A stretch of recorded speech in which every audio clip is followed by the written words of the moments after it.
Mahmoud Abbas une nouvelle fois mis en cause pour propos antisémites. Abbas a prétendu s'appuyer sur des auteurs juifs, dont Karl Marx, qu'il a d'abord confondu avec Staline.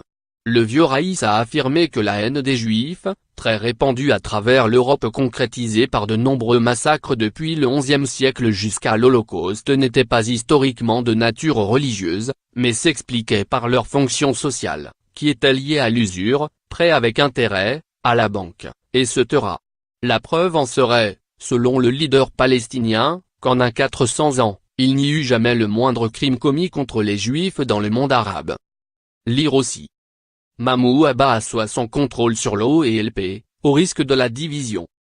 Ces propos paraissent imputer la responsabilité des crimes commis à travers les siècles contre les Juifs aux Juifs eux-mêmes, pour leurs activités professionnelles liées à l'argent. Des propos, par ailleurs, qui sont hors sujet au vu de l'actualité dramatique qui concerne les Palestiniens. Déménagement de l'ambassade américaine à Jérusalem le 14 mai, bilan terrible de la répression des manifestations le long de la bande de Gaza, isolement total de la direction palestinienne sous la pression des pays arabes pour accepter un éventuel plan de paix de l'administration Trump. Mahmoud Abbas a aussi expliqué que les Juifs ashkénazes n'étaient pas sémites et que les révolutions arabes étaient une invention des États-Unis. Enfin, il a répété, comme il l'avait déjà fait en janvier, qu'Israël est un projet colonial destiné à implanter un corps étranger dans cette région, mais je ne dis pas qu'Israël doit être délogé, a-t-il précisé, dans des propos rapportés par l'agence Wafa. Israël existe et tout ce que je veux, c'est un État pour que nous puissions tous ensemble vivre en paix. Car l'autre Abbas, le défenseur obstiné des négociations de paix et de la non-violence, a aussi pris la parole dans ce même discours. Il a réitéré son engagement en faveur de la solution à deux États, avec Jérusalem pour capitale, et son opposition au terrorisme et à la lutte armée. Il a aussi évoqué l'échec de la réconciliation à ce jour avec l'Hamas, à Gaza, discuté sous l'égide de l'Égypte. Tout en soutenant le principe de la résistance populaire, symbolisé par la marche du grand retour le long de la bande de Gaza, il a appelé à ne pas envoyer les enfants vers la clôture, pour ne pas créer une génération de handicapés. Un avertissement lancé à l'unisson avec les autorités israéliennes, à l'approche du 15 mai, pic de la marche, où une immense foule est attendue aux 5 points de rassemblement. L'armée craint que le Hamas appelle les protestataires à tenter de traverser la frontière après avoir découpé la clôture. Lire aussi. Marche du retour. Mahmoud Abbas appelle à éloigner les enfants de la frontière avec Israël.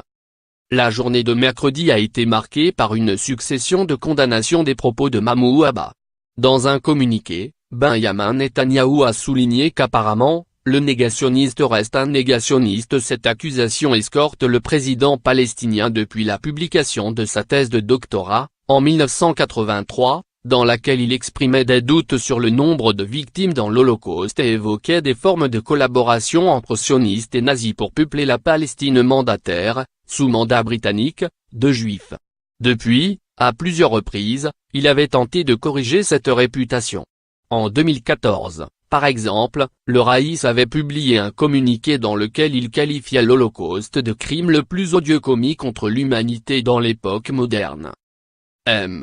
Netanyahou a appelé la communauté internationale à condamner l'antisémitisme radical d'Abou Mazen, le surnom de Abbas, le porte-parole du ministère des Affaires étrangères, Emmanuel Nahshon, dénonce aussi des déclarations profondément choquantes, qui témoignent du fait que les Palestiniens refusent d'accepter le lien véritable entre les Juifs et la terre d'Israël.